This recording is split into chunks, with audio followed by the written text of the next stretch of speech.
Bom, sou Gabrielu, tenho 25 anos. Gabrielu é uma pessoa que eu estou conhecendo, é o meu nome artístico, e ao longo do tempo descobri essa pessoa nas minhas composições, nas minhas atitudes, nos meus relacionamentos, nas minhas frustrações. Então é uma pessoa uma persona, né, que está se manifestando. Não posso dizer ainda que sei quem ela é, mas entendo como uma pessoa pronta para experimentar, para conhecer, e que tudo isso que experimenta e conhece quer traduzir de alguma forma, seja numa linguagem visual, audiovisual, ou até mesmo sentado numa mesa de um bar conversando com você. A minha infância, ela foi ocupada de muitos momentos com a música, não necessariamente só por ir a algum show ou algo assim, mas também pelo terreiro. O terreiro também é um lugar que tem muita música. Então, as memórias mais marcantes que eu tenho, acredito que foram na casa de Carlos Alberto, que foi um pai de santo que a gente conheceu logo quando era criança. E era muito atabaque, era muita gente falando junto, era muito canto, muita adoração. Então, essas memórias para mim são as mais marcantes. Tirando isso, o meu tio ele tem muita aproximação, meu tio José, ele tem muita aproximação com o pagode, com o samba. Então, ele sempre colocava uma fita de samba, de pagode, Racionais, os amigos que ele tinha na cidade de São Paulo. E a gente ficava lá por horas, ouvindo, interpretando aquilo, ou senão ele tirava a música e eu tinha que cantar em cima. Então essas memórias da infância, elas são muito queridas para mim, porque eu acho que nesse intervalo de tempo que eu não estava produzindo, que eu não estava me vendo também como alguém que fazia música, elas estavam fervendo, né? E que hoje refletem o trampo que eu faço. Bom, tem essa familiaridade que veio da música na infância. Não foi uma coisa que eu sempre fiz cantar. Cantar, eu não tinha muita aproximação, eu gostava mais de tocar instrumentos. Também tinha problemas com a minha voz, não achava que ela era uma voz legal para cantar.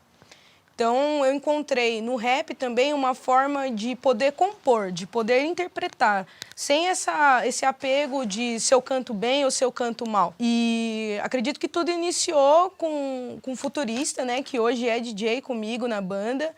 A gente, às vezes, fazia algumas rodas, também assistia muito Batalha dela. E ficava ali na plateia, estudando tudo aquilo que estava acontecendo, me alimentando de tudo aquilo que estava acontecendo. Até que chegou um momento que eu falei, pô, canta uma música minha? Não, quer cantar música, canta você, sabe? Quer cantar a sua composição, canta você. E aí isso me provocou, né? Me provocou a querer cantar. Comecei a cantar, mas ainda não tinha me profissionalizado, até que chegou um momento que eu encontrei o slam. Quando eu encontrei o slam, eu achei esse lugar que não necessariamente eu estava cantando, mas eu estava expressando a minha composição. Aí, depois disso, migrei para a batalha. Só que é um raciocínio muito rápido e eu realmente gostava muito da parte de compor, de poder compor, parar, pensar, experimentar aquela letra, sentir ela no meu dia a dia.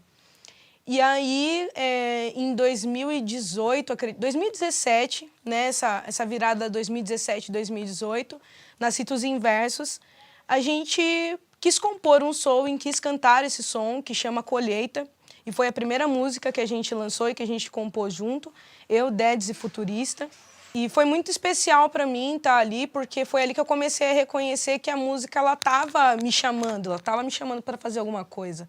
Eu ainda não entendi o quê, nem como, mas realmente ela estava me chamando. Então, a partir dali, eu fui começando a perceber que eu precisava profissionalizar isso, porque assim eu iria trazer mais pessoas que iriam me ensinar a como fazer. Inicialmente, eu não tinha beat. Algumas vezes, assim, sei lá, numa fila do correio, eu começo a compor sem ter um beat.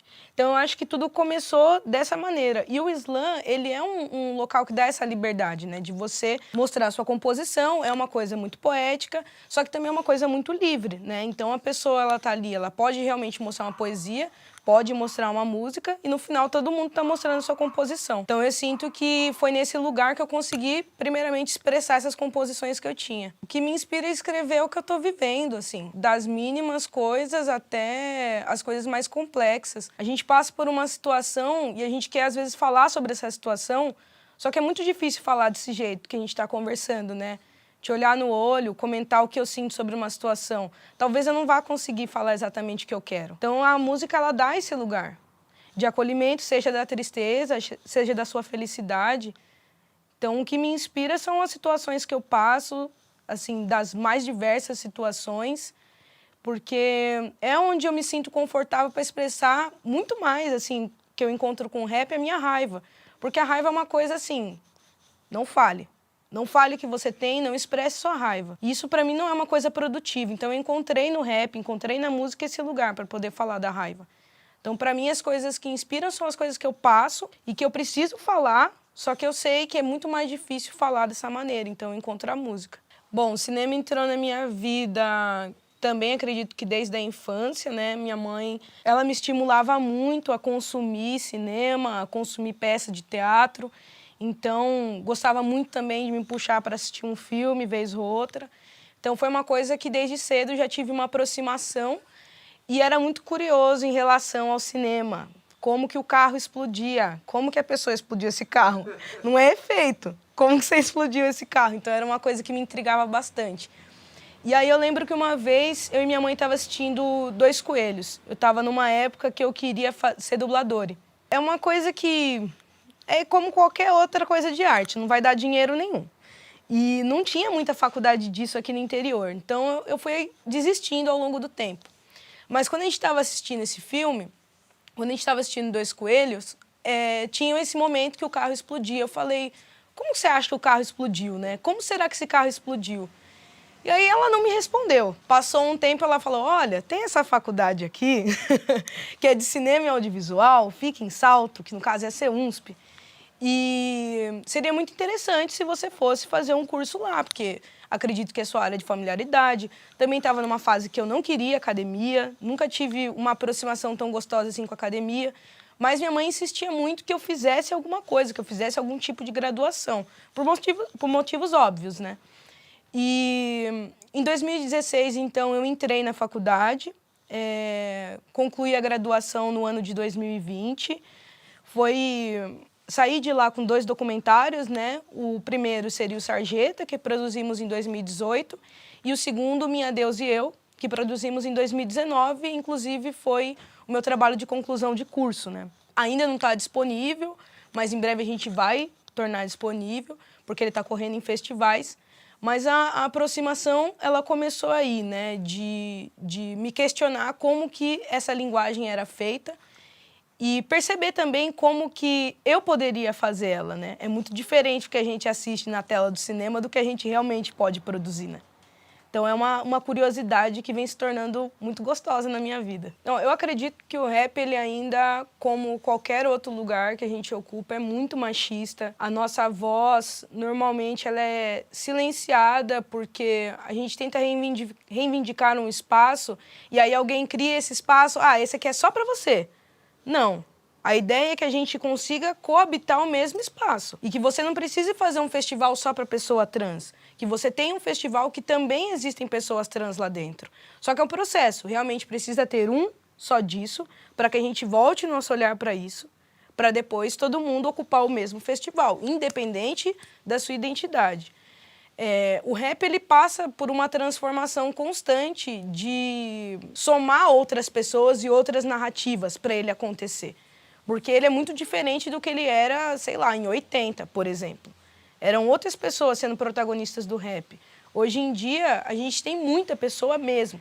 Só que eu acho que a maior questão é como que essas pessoas estão sendo... Como que a gente consegue acessar elas, né? Aonde que está realmente o lugar que a gente consegue acessar elas? Sempre é um lugar muito... É uma caixinha, né? Que eu acredito que não é a proposta de todas esses conceitos e siglas que você falou. Realmente a gente está reivindicando esses espaços para que tenha abertura para todo mundo.